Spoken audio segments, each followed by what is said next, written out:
하려고 하는 이 설교 내용을 간증을 거의 다 읽었습니다. 복음의 절대 능력. 여러분, 복음이 무엇입니까? 양육과 훈련을 통해서 배운 대로 말하면 복음이란 아담 안에서 잃어버린 모든 복을 다시 회복하는 것입니다. 또 복음이란 양육과 훈련을 통해서 배운 대로 말하면 사탄의 모든 권세를 이기고 인간의 모든 문제를 해결하신 예수 그리스도의 십자가의 승리입니다. 복음은 회복시킵니다. 또 복음은 승리를 경험하게 합니다. 그러니 복음은 한마디로 좋은 것입니다. 그래서 복음이라는 말을 한자 그대로 풀이하면 복된 소식, 복되다, 그리고 기쁜 소식, 참 기쁘다, 이렇게 말하는 것입니다. 아멘이십니까? 아멘. 잃어버렸던 축복을 다시 회복하게 되고 또 늘 패배하며 살아오던 인생이 이제는 승리하게 되었으니 이것이 복된 소식이요 기쁜 소식이 아니고 무엇이겠습니까? 흥이 없고 또 복이 없는 우리들의 몸이 풍족한 인생 속에 복음이 흥을 주고 또 복음이 복을 주니 정말로 복음은 우리 인생을 황홀하게 만들어주는 정말로 좋은 것입니다. 그러나 참으로 의아한 것은 복음은 이렇게도 대단한 것인데 반해 실제로 우리 예수 믿는 그리스도인들의 삶이 복음이 주고 있는 100% 순전한 바로 그 축복과 능력을 누리고 살고 있는가 하는 점입니다. 이런 씁쓸한 질문을 우리 스스로에게 할 수밖에 없는 까닭은 예수를 믿는다고 하지만 대부분의 그리스도인들이 그다지 행복해 보이지 않기 때문에 그렇습니다. 그들에게서 황홀한 신앙생활이나 복음이 준다고 하던 그 활력이나 에너지는 거의 찾아보기 힘듭니다. 어떤 그리스도인들은 아예 예수 믿는 신앙생활조차도 또 다른 짐이요, 나한테는 부담이라고까지 말하고 그렇게 막 돌아서겠다고 하는 사람이 있습니다. 그러니까 이 복음이 굉장히 위대한 것이지만 제대로 누리지 못하고 살아가는 그리스도인들을 보면 참 가슴이 아프지만 많은 부분은 참 어처구니가 없게 느껴질 때가 많습니다.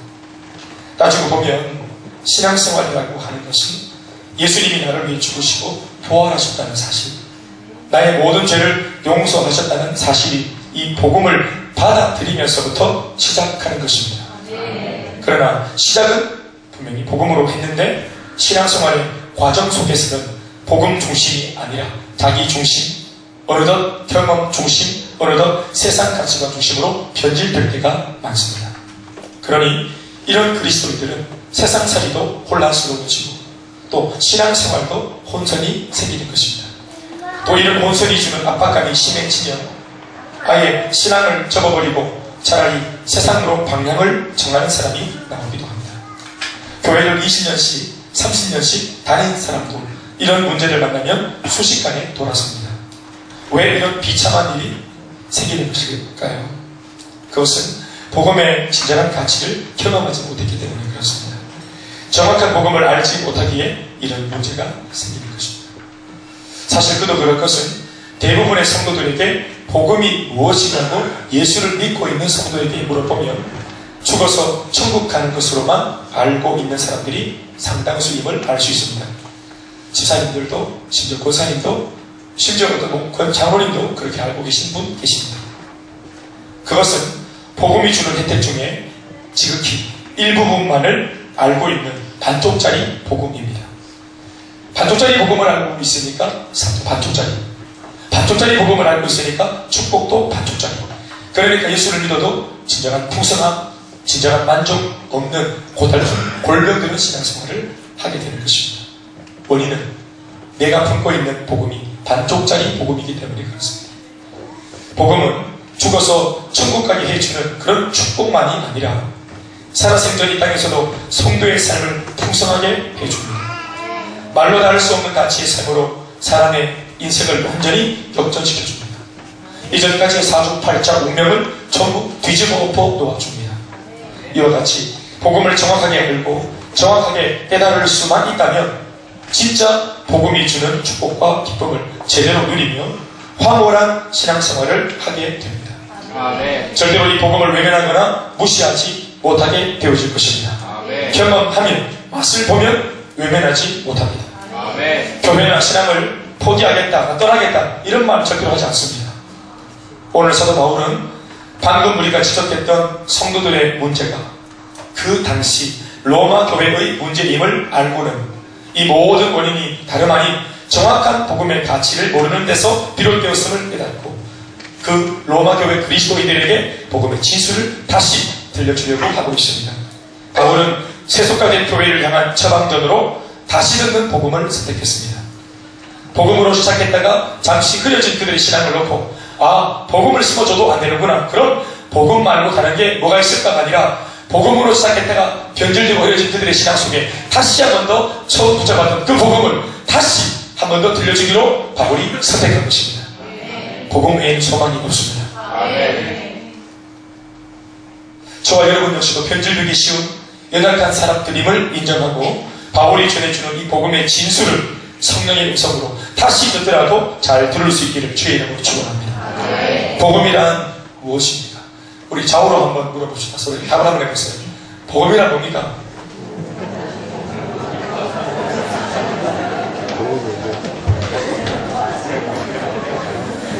자, 거짓말 그만하시고 소설 쓰고 계십니다. 복음이란 첫 번째는 예수 그리스도이십니다. 이 말씀을 잘 기억하시고요. 저를 따라합시다. 복음이란 예수 그리스도이십니다.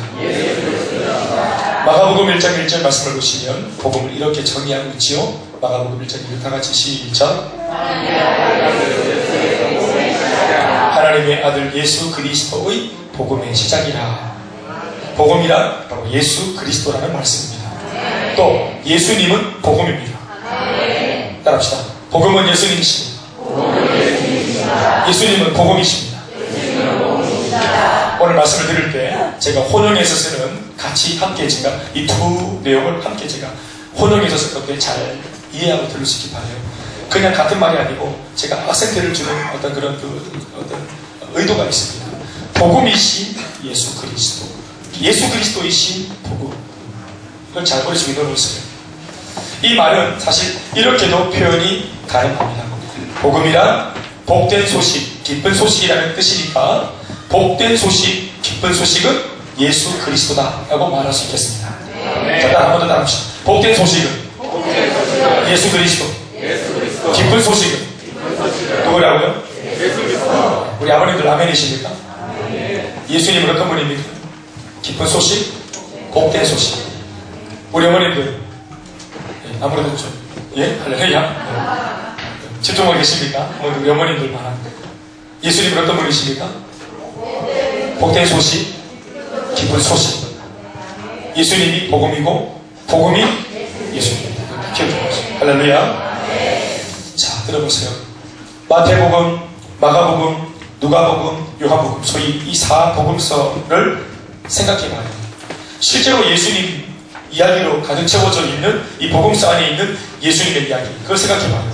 실제로 예수님 당시 그 유대 땅에는 예수님께서 오시면서부터 이전에 없었던 기쁘고 좋은 일들이 조금씩 일어나기 시작했음을 우리는 기록을 통해서 알 수 있습니다. 복음이신 예수님을 만난 모든 사람들은 누구 할 것 없이 전부 복을 받았고 또 기뻐졌고 행복해졌고 잘됐습니다. 그러니까 예수님이 유대 땅에 나타나기 전까지는 그들에게는 웃을 일, 복될 일, 기대할 만한 일 아무것도 없었습니다.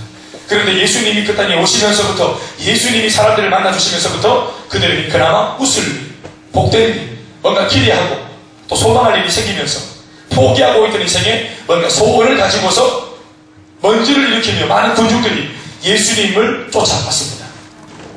그 예수님에게 가면 뭔가 좋은 일이 일어났었고 또 내게도 일어날 것 같은 일, 포기했던 소원을 다시 먼지를 털어가지고 이 소원을 다시 성취하기 위해 사람들이 구를 때처럼 예수님을 쫓아갔습니다.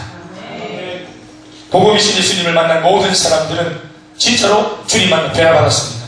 예수님을 만나 자신의 삶에 기적이 일어나고 좋은 일이 일어났습니다. 시몬의 장모가 열병 때문에 얼마나 고통했습니까? 이 나이 많은 어른이 열병으로 오래 데워도 열병이 떨어지지 않고 계속 이렇게 40도로 오르내리면 뭐 딸도 또 살리도 모든 식구들이 그 어머님의 질병 하나 때문에 전부 다 회피하지 못하죠. 내가 돈을 아무리 잘 벌고 있어도 직장이 건재해도 돈을 잘 벌고 공부도 잘하고 있어도 이 모든 것이 잘 되고 있어도 가정의 식구 중에 한 사람이 열병으로 누워가 있으면 이 병이 안 나으면 식구들 삶 속에 아무리 내 개인적으로는 좋은 일이 있어도 내 식구의 그 아픔이 내게 전달되어 와서 조금씩 행복하지 못하는 거예요. 오늘 간증을 했던 우리 경민 리더 가정도 마찬가지로 사랑하는 내 아들이 아프고 어려움을 갖고 있으니까 두 딸이 또 사지가 멀쩡한 엄마 아버지 얼마든지 내가 내 일 할 수 있고 인생을 즐길 수 있지만 내 아들이 이렇게 졸지 어려움을 당하고 있으니까 모두가 그 문제에 같이 함께 묶여져가지고 함께 울고 함께 몸부림을 칠 수밖에 없게 되는 거예요. 시몬 장모의 질병이라고 하는 것은 이런 의미예요. 그냥 어머니 한번이 병 걸렸구나가 아니라 그의 또 사위가 누구였습니까? 베드로였어요. 베드로가 열심히 갈릴리 바다에서 토막을 던지면서 물고기에 열연했던 까닭은 돈을 벌어야만 이 시몬의 장모의 열연을 호출 수 있기 때문에 그래요. 돈이 들어가기 때문에. 오랜 질병에 효자 없다고 하지만 베드로는 나름대로 열심히 간증을 했던 모양이에요. 그래서 예수님을 만나자마자 제일 먼저 예수님 손을 잡고 어디로 갔냐면 자신의 장모한테 갔지 않습니까? 장모로 사랑했던 거예요. 그런데 예수님이 약봉시가 아니라 좋은 의원이 아니라 결국은 예수님이 그 시몬의 장모님을 만나주시고 기도해 주셨을 때 그 일병이 떠나갔지 않습니까? 아멘. 그것 때문에 그 가정 전체의 어둠이 벗겨졌지 않습니까? 아멘. 게다가 우리가 문둥병이란 어떻습니까? 예수님 만나가지고 그 오래된 문제, 그 문둥병이라고 하는 내 힘으로는 도저히 이겨낼 수 없는 이 문둥병, 꽃처럼 뒤집어 쓰고 있던 이 짓무르는 질병, 점점점 살을 녹이고 뼈를 녹이는 이 무서운 질병을 예수님 만나 이 모든 질병을 떨쳐내고 치유되지 않았습니까? 중풍병자, 주님 만나 배나받았죠. 백부장의 종, 만난 적도 없는데 백부장의 부탁을 들어서 기도했더니 만난 적도 없는 종이 그 시간 예수님이 나아라 하고 말씀을 선포했더니 나았습니다. 인생의 모든 것을 가지고 대단한 직위를 가졌지만 뭔가 인생에 하나의 채워지지 못한 모자이크 조각 때문에 결핍 때문에 밤새 잠 못 이루고 그 늦은 밤에 예수님을 몰래 찾아와서 인생의 고민을 털어놓았던 니고데모가 예수님의 말씀을 듣고 진짜 인생의 새로운 비밀을 깨닫고 기쁨으로 돌아가지 않았습니까? 우리가 다 아는 수가성 여인 사마리아 여인은 어떻습니까? 6번째 남자와 살고 있었지만 조금째 만족이 없던 그 무너진 인생이 예수님 만나서 물동이를 집어던지고 할렐루야 하는 복잡 감격으로 인생이 완전히 새롭되지 않았습니까?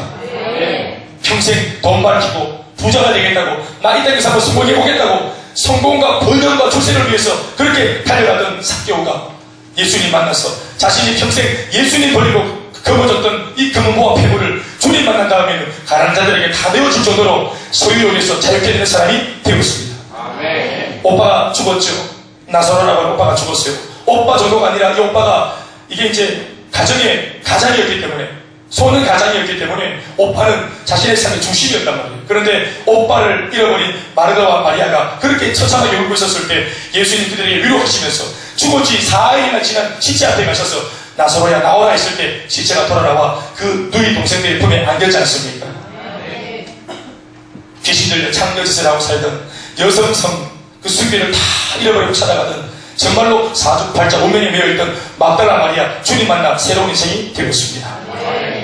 예수님을 만난 모든 사람들 하나하나 제가 이미 다 열거하지 않았지만 우리가 알고 있는 수많은 성경 속의 인물들을 떠올리면 다 예수님 만나서 인생이 역전되었다는 사실을 알고 있습니다. 누구도 예외가 없이 복을 받았고 좋은 일의 주인공이 되었습니다. 그러니 이들 모두에게 예수님이 복음이라고 하는 이 말을 하면 그 누구도 이견이 없을 것입니다.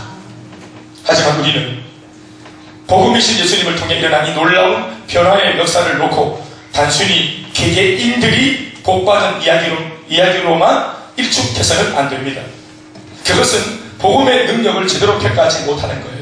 물론 예수님이 개개인들을 만나줘서 예수님 만난 개개인들이 다 개인적으로 복받아서 바뀐 것처럼 보이지만 예수님께서 만났던 이 복음이신 예수님은 개인과 가정 정도가 아니라 한 민족의 운명을 통째로 역전시키고 회복시키고 계셨던 것입니다. 이것이 바로 복음이 가진 진짜 위력입니다. 개개인들을 만났지만 그 숱한 개개인들을 만나는 이 생활을 반복하시면서 결국 주님은 유대의 민족 전체를 나라 전체를 복음으로 뒤집어 엎으려고 하셨던 것입니다.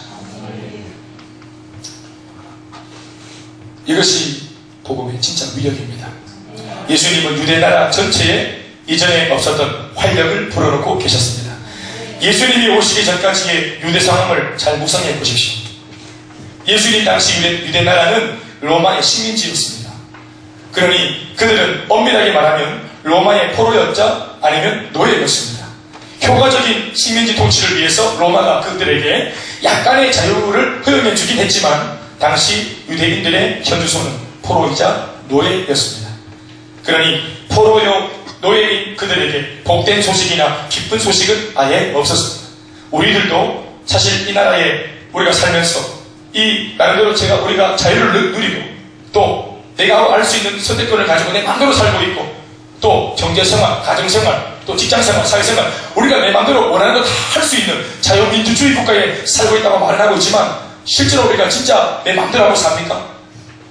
돈이 없으면 우리 가정에 문제가 있으면 아무리 내게 자유가 주어져도 그것을 마음대로 우리가 펼치고 살지 못합니다. 병이 있으면 생각 속에 걱정무심이 있으면 주어진 인생을 진짜로 누릴 수 없고 즐거움을 만끽할 수 없습니다. 어떤 면에서는 우리가 유대나라의 그 상황, 로마의 식민지가 되었던 그 나라, 지금은 로마는 없지만 악한 사탄 마귀가 전 이 세대를 다 주무르고 있으니까 눈에 보이지 않는 약간 어둠의 세력들이 이 땅을 다 장악하고 있으니까 실제로는 사탄에 의해서 식민지 같은 생활을 하고 있으면서도 어느 정도 자유를 허용하는 그 범주 안에서 우리가 막 하나님 없이도 행복한 것처럼 행복할 수 있을 것처럼 막 그렇게 떠벌리고 살고 있지만 우리가 마귀가 주는 시험, 환난, 유혹, 처참한 죄악 가운데 얼마나 자유하지 못하고 사실은 고통 속에 빠져 있습니까? 그러니까 그들의 상황이나 오늘 우리의 상황이 별반 다를 바가 없습니다. 그러니 우리들도 복음이신 예수님이 필요한 겁니다. 그 당시 그들은 웃을 일도 없고 즐거울 일이 없는 우울한 인생 그 자체였습니다. 자신을 지배하고 있는 로마도 문제였지만 또 피부에 와닿는 실존적인 문제는 가난과 질병 그리고 귀신들 때문에 시달리는 정신의 문제와 영적인 문제였습니다. 예수님 당시 유대는 사람 반 문제 반 그리고 사람 반 귀신 반이었습니다. 그것은 그 상황, 그 시대 상황이 살아도 사는 게 아닌 진짜 절망적인 암흑기였다는 사실을 보여주는 내용입니다. 거리에는 문둥병자, 안진뱅이, 소경들이 마치 굶주린 이리 때처럼 무리지어 돌아다녔으며 여인들은 매춘부로 몸을 팔아 생계를 유지하고 있었고 심지어 세금을 징수하는 세리들은 자신들의 동족들의 속이고 비정상적인 세금을 징수해서 금품을 착복했습니다. 모두가 가난했고 모두가 병들었으며 모두가 죄인이었습니다. 게다가 유일하게 하나님의 말씀으로 백성들에게 소망을 전해줄까 기대했던 유대 종교 지도자들은 이미 로마 정부와 야합한 지 오래였습니다. 그들은 로마 정부를 두둔했고 그들의 통치에 순응할 것을 종용했으며 올곧은 하나님의 말씀을 있는 그대로 백성들에게 들려주지 않았습니다. 그들은 이미 자신의 생존을 위해 신앙의 양심을 팔아먹은 사꾼들이었습니다. 자, 과연 이런 유대 나라가 소망이 있어 보입니까? 과연 이런 암울한 상황 속에서 웃음과 기쁨 그리고 축복이 회복된다는 게 실현 가능해 보입니까? 그러나 우리가 분명히 알 것은 이런 말도 안 되는 절망의 늪속으로 예수님께서 자신의 몸을 조금의 주저함도 없이 기꺼이 집어 던지셨다는 사실입니다. 예수님은 실제로는 개개인들의 문제를 다루시는 것처럼 보였지만 이 일을 쉬지 않고 지속적으로 반복적으로 하시면서 결국에는 이 유대나라 한민족 전체에 들여오져 있던 어두움을 거두어내고 계셨던 것입니다. 예수님은 유대나라 전체를 살리고 계시는 중이었습니다. 더불어 수백 년 동안이나 우리 유대민족은 안 돼! 우리는 안 돼! 우리 민족은 불가능해! 우리 민족은 이게 그냥 이 꼬라지 이게 봐라 이게 우리는 안 돼! 이게 우리의 딜레마야. 우리는 하나님의 축복을 받아 만한 자격이 없어. 우리가 얼마나 많이 죄를 짓고 범죄하고 타락하고 교만했어? 회개도 한두 번이지. 하나님이라도 실망했을 거야. 이렇게 깊은 실패와 패배주의 속에 빠져있던 그들을 예수님이 직접 몸을 던져서 한 사람 한 사람을 바꿔가면서 유대나라를 고치고 계셨던 것입니다. 유대나라를 고치는 것이 아니라 유대나라에 속한 사람 한 사람 한 사람을 변화시키면 변화된 그 사람을 통해서 나라가 바뀌고 민족이 바뀌는 거예요. 사람이 바뀌면서 지역과 가정과 가문과 나라가 바뀌는 거예요. 사람이 바뀌면서 저는 이렇게 생각해요. 우리 가정에 가족이 한 5명이든 6명이든 몇 분의 가족이 가정을 구성하고 살든지 간에 5인이나 6인이 되는 그 한 가정에 한 사람이 식구가 복음을 전도받아가지고 예수를 믿게 되었다면 이 사건은 하나님께서 무언가를 시도한 사건인데 단순히 그 가족 중에 이 한 사람 정말로 세상적인 말로 운 좋아가지고 주님을 만난 게 아니라 하나님이 이 가정 전체의 식구 한 사람에게 복음을 전해서 예수를 믿게 했다는 것은 반드시 이 사람을 통해서 다른 모든 식구들, 그러니까 가족 전체와 심지어 뒤에 달려있는 가문 전체를 하나님께서 내다보고 있다고 믿어도 좋다고 생각합니다. 한 사람 한 사람 변화되면서 결국은 그것이 가족이 되고 그것이 가문이 되고 그것이 민족이 되고 열방이 되는 것입니다. 사랑하는 여러분, 다시 한번 말씀을 드립니다. 복음은 예수 그리스도이십니다. 기쁜 소식, 복된 소식은 우리 주 예수 그리스도이십니다. 예수님 만나면 문제가 해결받고 인생이 회복되면서 누구나 좋아지고 기뻐지고 모든 것이 새롭게 되는 것입니다. 오늘 우리 그런 예수님 믿고 자리에 앉아있다고 믿습니다. 그런데 예수님이 있는 복음이구나 하는 것으로 그치면 사실 오늘 이 로마서를 집어넣은 이 사도 바울의 의도와 좀 다른 교훈입니다. 여기에서 조금 더 진도를 좀 더 깊이 들어가야 되는데, 제가 왜 예수님이 복된 소식이고 왜 예수님 만난 사람들은 다 변화되었다고 예수님을 주목했는가 하면, 여러분, 예수님이 주인공이 되어서 사람들에게 행복한 일, 좋은 일을 선사하던 그 사건은 예수님이 이 땅에 몸으로 계실 때 유한했습니다. 지금은 예수님이 안 계십니다. 그때처럼 몸으로 안 계십니다. 그러니 우리는 예수님을 만날 수 없습니다. 그래서 만나기만 하면 좋은 소식, 기쁜 소식, 우리가 행복해지겠지만 예수님을 만날 수 없기 때문에, 내 눈으로 그 예수님 볼 수 없고 손으로 잡을 수 없기 때문에 주님을 그 옛날 먼지를 내면서 쫓아가던 군중들처럼 우리는 쫓아갈 수 없어요. 어디를 향해서 쫓아가야 할까요? 단지 그 예수님은 죽으시고 부활하시고 지금은 승천하셔서 영으로 계시고, 할렐루야. 그리고 성령으로 영으로 계실 뿐만 아니라 이 예수님이 몸짓고 피 흘려 완성하신 복음이라고 하는 이 메시지 속에 예수님은 계십니다. 복음이 복음되기 위해서 예수님이 몸을 찢었고요. 복음이 복음되기 위해서 예수님이 엄청난 대가를 지불하셔서 예수님의 삶, 정신, 마음, 사랑, 열정, 이 모든 것을 즙을 내어서 복음 안에 고스란히 담으신 겁니다. 그러니 예수님을 만나 변화받았던 그 사람, 이제는 또 다른 예수님이신 복음을 만나면 예수님을 직접 만난 것과 진배 없는 효과가 발생된다고 믿습니다. 예수님께서 부활승천하신 이후 제자들을 통해 복음의 메시지로만 이제 이 복음이 전해져도 그 복음의 메시지를 마음으로 받아들인 사람들에게는 예수님을 직접 만나는 것과 똑같은 효과가 발생하면서 동일하게 좋은 일, 기쁜 일이 생기게 된 것입니다. 실제로 예수님 안 계신 이후에 복음의 메시지 하나를 마음에 장착하고 거리로 뛰어나가서 이 복음 베드로가 힘있게 외치고 전했더니 이 복음을, 예수님이 신 복음을 들은 3,000명의 사람들, 5,000명의 사람들이 예수님을 직접 만난 것과 똑같은 효과를 내면서 그들이 복음 앞에 뒹굴며 회개하며 인생을 바꾸었습니다. 로마 109장 고넬료의 가정에 베드로를 통해서 복음이 전해지자 이 복음을 들을 때 하늘에서 성령이 충만하게 임했다고 기록을 적어놨습니다. 예수님을 통해서만 나타나던 그 놀라운 역사가 이제는 예수님이신 복음을 가지고 이 복음을 전하는 사람들의 현장에도 예수님이 직접 걸어다니시면서 사역했던 그때와 똑같은 역사들이 일어나고 있는 것입니다.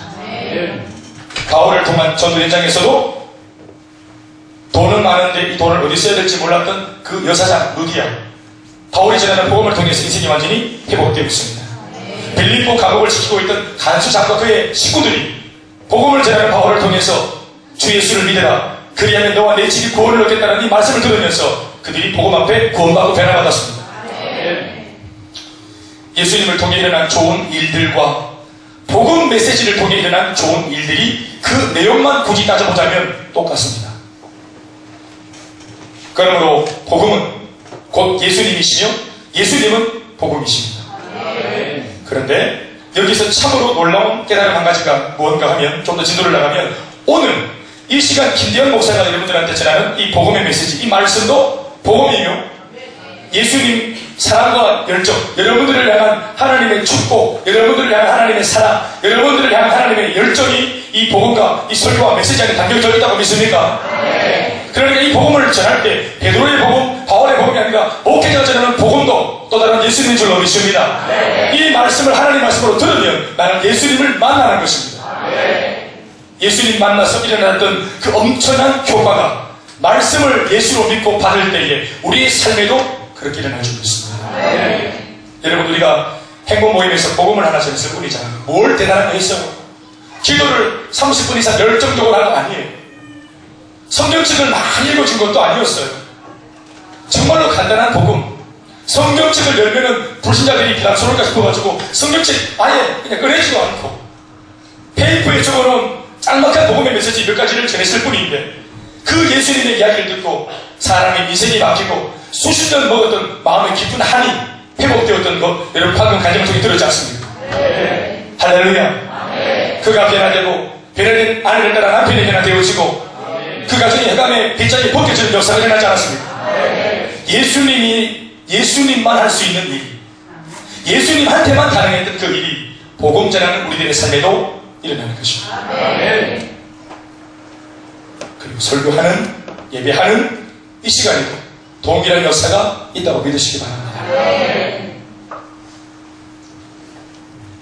왜 복음을 예수님이라고 말하는가? 같은 효과가 일어나기 때문이다. 아멘이십니까? 그래서 첫 번째, 복음은 예수님이다. 두 번째 이제 마지막으로 복음은 능력입니다. 따라합시다. 복음은 능력입니다. 우리 오늘 16절 말씀을 다시 읽어보실까요? 내가 시작. 모든 믿는 자에게 구원을 주시는 하나님의 능력이 됩니다. 복음은 하나님의 능력입니다. 다시 한 번 더. 왜 복음을 능력이라고 말합니까? 복음이 일을 하기 때문입니다. 복음 안에는 운동에너지가 들어있다고 저는 그렇게 보고 있습니다. 왜냐하면 복음을 전하면 이 복음이 일을 합니다. 복음이 가만히 있지 않고 복음을 들은 그 사람의 신령 속에서, 인생 속에서 복음이 계속 활기해지면서 일합니다. 사람을 깨뜨리고, 사람의 교만을 깨뜨리고, 그 사람의 슬픔을 거두어내고, 그 사람의 얼굴을 밝히고, 그 사람에게 긍정적인 마음을 심어주고, 이 사람을 바꿔놓는 무언가 복음은 일을 합니다.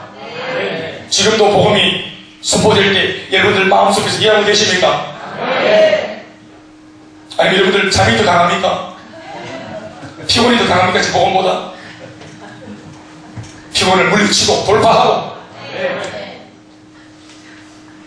이 잠들어가는 막 죽어가는 내 속에 비수처럼 이 말씀이 꽂혀가지고 치 흔들어서 깨부고 잡으려고 하고 결단하던 내 모든 마음을 뒤집어엎고 나 오늘 은혜 안 받을 거야. 나 내일 직장 가가지고 나 한동 조져야 되는데 나 오늘 은혜 안 받고 다음 주로 밀고 오늘 내 독한 마음 무해야 돼. 오늘 집에 가서 내 마누라하고 손 좀 봐줘야 되는데 이 독한 마음 가지고 가야 되는데 오늘 내가 여기서 은혜 받고 뒤집어지고 회개하고 눈물 쏟으면 어떻게 되겠노? 내가 지금까지 독한 마음 어떻게 버텨왔는데. 그런데 내 고집보다 일하는 복음이 더 능력이 있어서 나를 쓰러뜨려야 합니다. 복음이 나를 잡아뜨려야 됩니다. 이게 우리 입장에서는 복음 앞에서 잡아지는 게 유익합니다. 기억하세요. 복음이 일합니다. 일을 하려면 능력이 있어야 되거든요. 힘이 있어야 돼요. 힘이 있고 능력이 있어야 일을 한단 말이에요. 복음이 왜 일을 할까요? 능력이 있기 때문에 일을 하는 겁니다. 복음이 하는 일이 뭘까요? 고칩니다. 사람을 회복시킵니다. 사람을 변화시킵니다. 사람을 살려냅니다. 이런 놀라운 일을 일으키는 복음의 역사. 그래서 복음은 능력입니다. 그래서 능력이 없고 무능한 우리 인생들은 하나님의 능력이 되는 복음이 꼭 필요한 것입니다. 복음이 행하는 일 가운데 가장 위대하고 가장 먼저 하는 가장 주도적인 일은 한 가지인데 고치고 회복시키고 다 하지만 단 한 가지 제일 중요한 일 먼저 합니다. 주도적으로. 그게 뭘까요? 살리는 일입니다. 복음은 반드시 죽은 모든 것들을 살립니다. 그 말이 오늘 본문에는 구원이라고 표현되어 있습니다. 내가 복음을 부끄러워하지 아니하노니 이 복음은 모든 믿는 자들에게 구원을 주시는 하나님의 능력이다. 사람의 죽은 사람을 구원하는 능력이 있어야 구원하지 않겠어요? 복음이 그 능력입니다. 아멘, 아멘. 복음은 여러분 사람이나 또 어떤 우리의 상황이나 이런 것들이 실패하고 있는 꼴을 못 보고 좌절되어 있는 꼴을 못 보고 포기되어 있는 꼴을 복음이 못 본다. 복음은 여러분 예수 믿는 사람들이 뭔가 은혜 받지 못해서 복음을 제대로 깨닫지 못해서 반쪽짜리 복음 붙잡고 헤매는 것, 쫄고 사는 것, 그 꼴을 보지 못합니다. 복음은 죽어있는 꼴을 보지 못합니다. 아멘, 아멘. 그래서 복음이 우리를 살리려고 하는 거예요. 복음은 구원하는 에너지요 생명의 에너지이자 또 살리는 에너지이기 때문에 끝없이 죽어있는 것들을 향해서 진격하고 돌진합니다. 살리기 위해서. 아멘, 아멘. 다시 말하지만 복음은 하나님이 창조하신 인생들이 또 예수를 믿겠다고 말하는 그 그리스도인들이 하나님을 모르고 복음을 제대로 모르고 사망과 죽음의 상태로 그렇게 무너진 꼴을 복음이 못 본다는 거예요. 그래서 복음은 전파되고 싶어 하고 그래서 복음은 죽어있는 사람들을 살려내고 싶어 합니다. 복음이 소망을 가지고 있어요.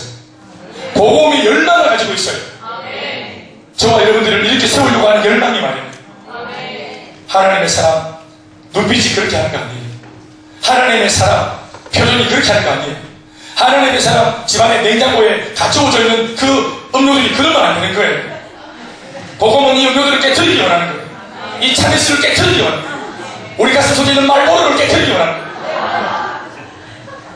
죄 지으려고 공산하고 있던 계산하고 있던 주파튀기고 있는 우리 악해 빠진 생각들을 이 복음이 가만두지 않는 거예요, 여러분. 혹시 까만 장갑 끼고 찾아오는 복음을 본 적 있습니까? 우리가 말 안 들을 때, 고집 부릴 때 복음에 까만 장갑 끼고 옵니다. 화장실들로 풀어냅니다. 그 복음은 일찍 복음입니다. 좋은 말 할 때 포기하십니다. 우리는 복음이신 예수님께서 이 땅에 계실 때 얼마나 그 예수님이 대단한 열정과 또 사랑으로 불신자 한 사람 한 사람 한 명이라도 더 살려내려고 몸부림을 쳤는지 잘 알고 있습니다. 그러니까 예수님을 통해 봤던 그 열정 그것이 오늘 형상으로 예수님 모습은 안 보이지만 이 복음 자체가 물론 이 복음은 인격은 아니지만 이 복음 자체도 사람을 살리고 싶어하는 열망 넘어지고 자빠진 포기된 인생들에게 소망을 주고 싶어하는 열망이 있다고 믿으시기 바랍니다. 그런데 제가 지금 예수님이신 복음이신 예수님을 번갈아 설명하면서 말씀을 드리고 있는데 공통점이 있다. 다 열정이 있다. 다 살리려고 한다. 아멘, 아멘. 그러나 차이점이 있어요. 그것은 이 땅에 머물러 오신 예수님께서는 이 복음을 전해서 사람을 살리기 위해 두 다리로 걸어서 직접 사람들을 만나 주셨습니다. 직접 행복하시고 직접 찾아가 주셨지만 예수님이신 복음은 반드시 전해주는 사람, 복음 전달자가 있어야만 전해줄 수 있습니다. 로마서 10장 14절 말씀을 우리 다 같이 한번 읽어보시겠습니까? 다 같이 시작. 로마서 10장 14절 말씀 10장 14절 찍어주시죠. 시작. 그런즉 그들이 믿지 아니하는 일을 어찌 부르리요 듣지도 못한 일을 어떻게 믿으리요 전파하는 자가 없이 어찌 들으리요. 복음을 들으면 사람이 되나겠지요. 예수님 만나는 것처럼 불가가 발생합니다. 그러나 이 복음은 스스로 가지 못하기 때문에 반드시 전파하는 사람이 있어야 되는 거예요. 그래서 전파하는 이가 없이 어떻게 듣겠노? 우리가 그래서 이 복음을 전파하기 위해서 행복 모임을 열고 복음을 들고 찾아가는 거 아니겠습니까?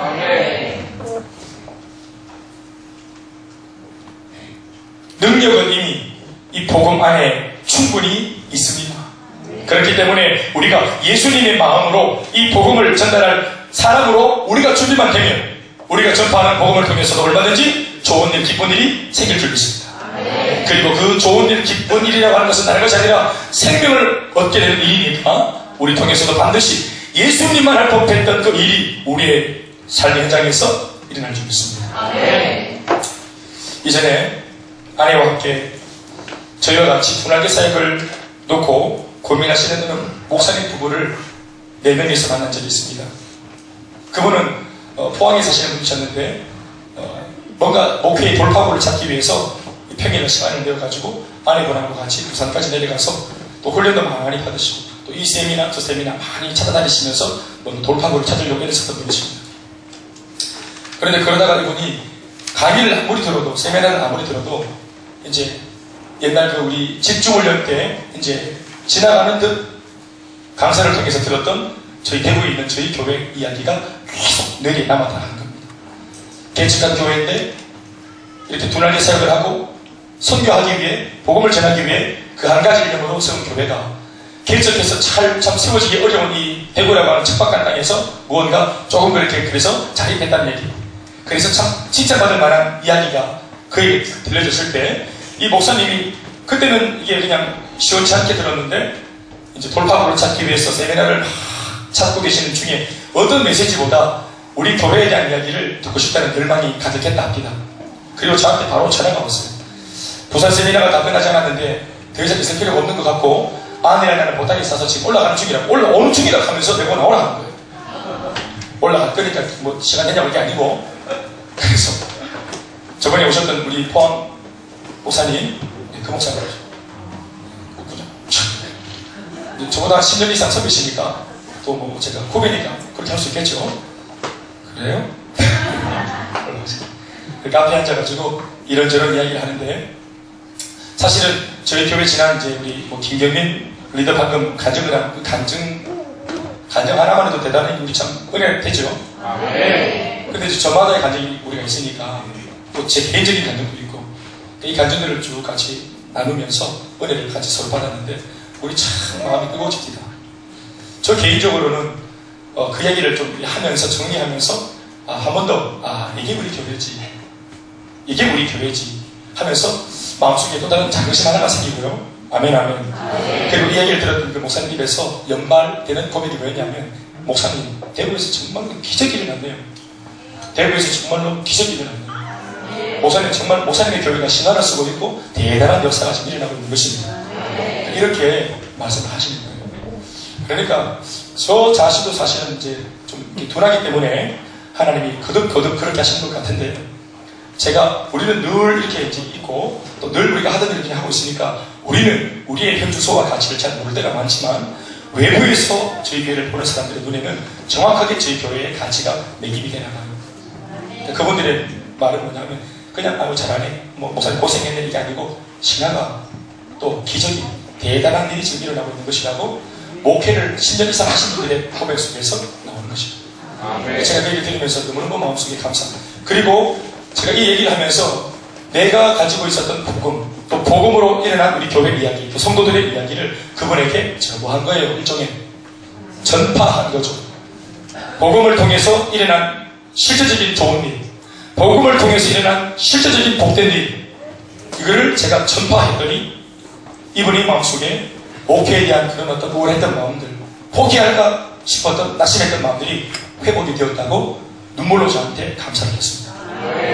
오늘 목사님 만나면 정말 우리가 잘했다. 오늘 이 얘기 들으니까 진짜 살렸다. 그런데 사모님은 아직도 막 계산이 좀 복잡하신데 이분이 사모님 어디다 물어보고 여보 우리 하면 돼. 우리 하면 돼. 오히려 이제 사모님을 막 설득하는 힘을 주는 이런 목사님으로 바뀌면서 제가 우리 함께 눈으로 직접 본 겁니다. 아멘입니까? 아멘. 여러분 이 복음이 얼마나 위대한지 예수님을 만나야만 일어나는 역사인데 예수님이신 복음을 전해도 복음만 전해도 예수님 만난 것과 진배 없는 역사가 일어난다는 사실이 아마 다른 게 아니라 우리 교회 자체가 우리 교회 성도들 여러분들의 삶 자체가 우리들의 변화된 이야기 자체가 증거라고 믿습니다. 아멘. 동감하십니까? 아멘. 더불어 지난주 이제 대만으로 복귀한 장성원 목사님 선교사님의 부부의 이야기도 우리가 같이 한 3주 정도 교제하면서 그분들의 반응을 받지 않습니까? 참 놀라운 일이 일어났다. 그냥 친구 목사가 하는 목회니까 그냥 아주 잘한다 하는 이 무슨 신분 때문에 하는 그런 칭찬하는 말이 아니라 사역적으로, 공적으로, 사적으로 냉정하게 봐도 참 놀라운 일이 일어나고 있다. 무엇보다 여러분들의 그 셀 모임 참석 이후에 또 행복 모임 하시는 사역장 또 방문 이후에 이 두 분의 이 선교사님 부부의 고백이 계속 달라지는 것을 제가 봤어요. 그래서 돌아가서 바로 행복문을 열겠다고 그렇게 다짐을 하고 가는 걸 보았습니다. 할렐루야. 목회자에게도 이 복음이 전달되어지면 그들이 용기를 내게 되고 좋아지고 기뻐지고 복이 됩니다. 그러나 언제나 문제는 이렇게 좋고 기쁜 일이, 이 대단한 일이 한결같이 일어나야 한다는 사실입니다. 오늘 우리가 읽은 이 본문의 주인공인 로마 교회도 처음에는 이런 복음의 능력으로 분명히 시작했을 겁니다. 그러나 이 편지를 받고 있는 그 당시 이 로마 교회는 다시 한 번 더 바울을 통해서 복음을 들어야 할 필요가 있는 그런 영적으로 자빠진 교회, 영적으로 퇴보한 교회가 되어 있었습니다. 생각해보면 이 땅의 모든 교회는 다 복음으로 시작합니다. 이 땅의 모든 성도들도 복음으로 다 신앙을 시작했습니다. 그러나 과정도 끝도 복음으로 그렇게 할 수 있는가? 한결 같을 수 있는가? 변치 않는 마음으로 우리가 끝까지 갈 각오로 이 복음 붙잡고 조금도 물을 타지 않고 퇴색시키지 않고 이렇게 감격적이었던 복음을 끊임없이 감격적이라고 말하면서 우리 끝까지 갈 수 있는가? 로마 교회와 같은 꼴은 되지 말라는 법이 없는데 우리는 어떤가? 나는 어떤가? 우리가 그런 교훈을 이 설교를 통해서 받아야 할 줄로 믿습니다. 예수님 그리고 예수님이신 그 예수님이 복음으로 녹아져 내리고 예수님도 변함이 없으셨고 이 복음도 20세기가 지나는 동안 지금까지 변함이 없습니다. 아멘. 그러나 만약 이 복음을 전달하는 우리가 이제 변질되어지면 물을 타면 100%의 복음이 제대로 발휘되지 못할 겁니다. 복음은 하자가 없지만 이 복음을 전달하는 우리가 하자가 있으면 복음이 제대로 빛을 발하지 못할 것입니다. 말씀드리겠습니다. 이 복음을 그러니 전하고 싶어하는 예수님의 그 열망을 기억할 때 이 복음을 예수님을 생각해서라도 전해야 되겠다. 옛날에는 복음과 예수님이 완전히 일치였잖아요. 그렇죠? 예수님 자체가 복음이었고 이 복음을 전달하는 분이 예수님이었어요. 전달자도 예수님이고 전달되는 복음 자체가 예수님이었기 때문에 갈등이 없었어요. 근데 지금은 복음은 여전히 변화가 없는데 이 복음을 전달하려고 하는 우리가 예수님 정도의 열정이 없고 예수님 정도의 성숙한 마음이 기울어져 있는 것이 사실이에요. 또 우리는 사실 예수님보다 너무 많은 것을 바빠요. 그리고 영원한 것에 마음이 우리가 투자되어지기보다는 어떤 면에서는 비본질적인 이 세상살이의 마음이 많이 빼앗겨 있는 것도 사실이에요.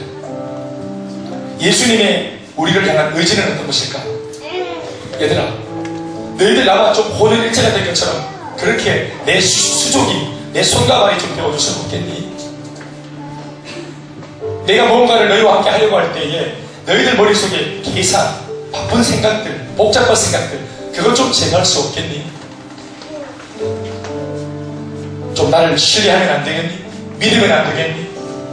지나간 일들을 돌아보면 우리가 부족했는데도 이런 일들을 주님이 일으키시고 은혜를 주셨다면 우리가 정말 혼연일체가 되어서 같은 말, 같은 마음, 같은 뜻으로 달렸다면 우리 통해서 얼마나 많은 생명들이 살아났겠는가 그 생각을 하면 한 번씩 정신이 아찔할 때가 있습니다.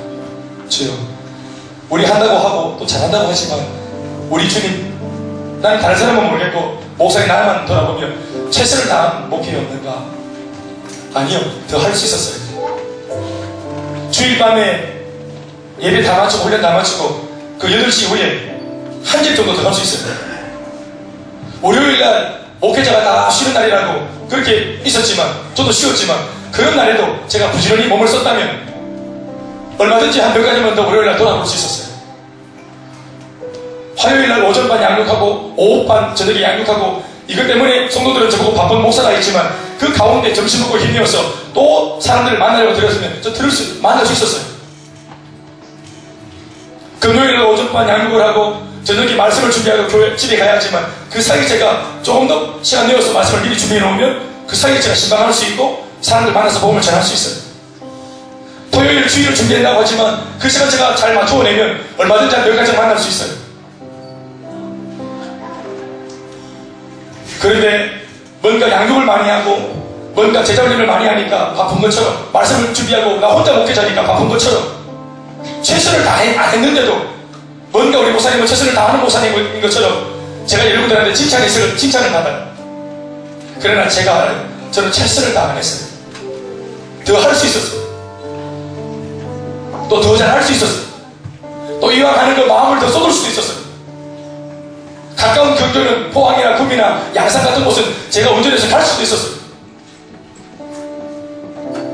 돌아보면서 그렇게 못했어요. 예수님 같았는가 내가? 복음은 변함이 없는데 이 복음을 전달했던 그 예수님 같았는가 내가? 나름대로 하는 것은 부족합니다. 내 나름대로 한다고 한다는 것은 부족한 것입니다.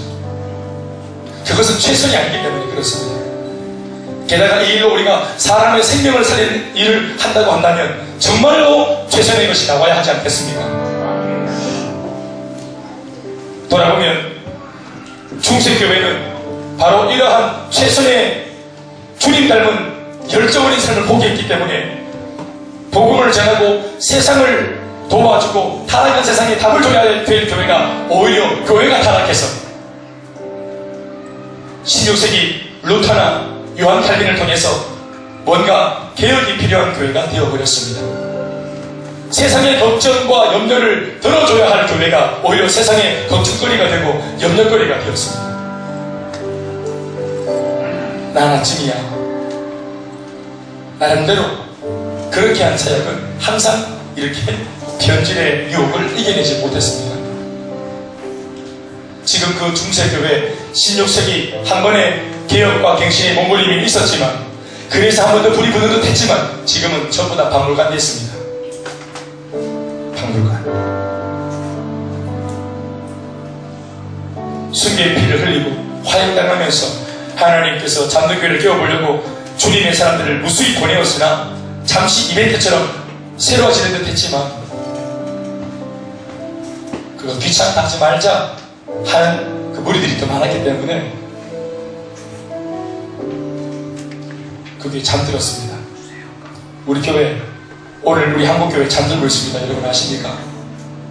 주님께서 굵직굵직한 지난 시절에 얼마나 많은 부흥을 이 땅에 주셨는지 몰라요. 깨우려고.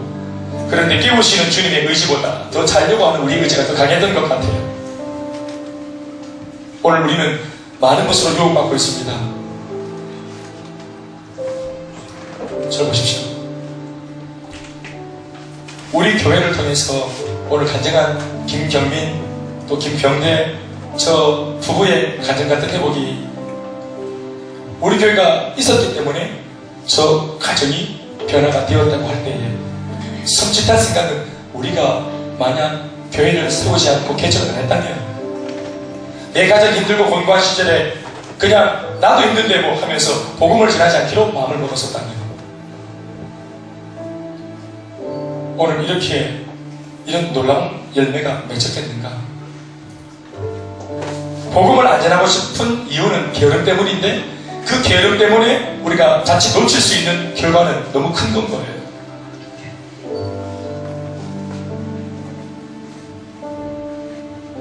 나는 못하지만 교회는 할 수 있어요. 우리 헛보인전이 가정도 오늘 예배를 드리고 계십니다. 왜 오늘 따로 앉아서 예배 드리세요? 손잡고 오셨어요? 보현전이 손잡고 오셔서 같이 예배 드립니다. 보기 너무 좋습니다. 감사합니다. 우리 표현전이 어제 예수님 인격적으로 보림이 수고하시고 예수님 영접해서 진지하게 어제 하나님의 아들이 되셨습니다. 여러분 박수 한번 주세요. 그 외에도 아마 우리 교회가지고 지난 이 대구를 잡고 있었던 마귀는 우리 때문에 시끄러웠을 겁니다. 처소마다 행복모임 오늘 들어온 보고를 보니까 행복모임 45개가 열렸고 이번 주에 리더가 36명이 움직이고 복음을 전했고 그 리더와 함께 115명의 우리 형제와 자매들이 함께 사역을 전하고 복음을 직접 전하든지 아니면 기도했습니다. 할렐루야. 그래서 이미 3주차 때 초청되어서 복음을 들은 사람이 20명입니다. 박수 한번 치세요. 사탄이 시인을 했을 거예요. 영원토록 이 대구는 지갑인 줄 알았을 기에 깨어가지고 이 지하실에서 뭔가 꿈쩍거리는 이런 사람들이 있어가지고 지하실을 무시하면 안 되는 기라. 개척교회 무시하면 안 되는 기라. 이 사람들이 올리받고 나가가지고 막 이렇게 막 하니까 얼마나 사탄이 놀랐겠어요. 이번 주도 아마 깜짝 놀랄 겁니다. 이번 주도. 아멘. 10주 내내 하면 팀 스피리트 훈련할 때는 깜짝 놀랄 겁니다. 기대합니다. 우리의 작은 액션을 통해서 얼마나 더 놀라운 일이 일어날지. 이번에 혹시나 내가 하려고 하는 일이 잘 안 되었던 분들은 우리 행복을 계속 할 때, 우리 교회가 존재하는 동안 계속 도움을 잘 할 것입니다. 아멘 하십시오. 여러분들도 좋게 말할 때 이번에 동참하든지 우리 계속 할 거니까 나 끝까지 내면하는지 아니면 내가 계속 하는지 누가 결정 못하든지 하여튼 어떤 모습으로든지 동참해서 속히 오늘 이 복음의 절대 능력을 누리고 나도 살고 남도 살고 가정도 살고 우리 모두가 잘 되는 축복의 주인공이 다 될 수 있기를 예수님 이름으로 축복합니다. 주님께 박수.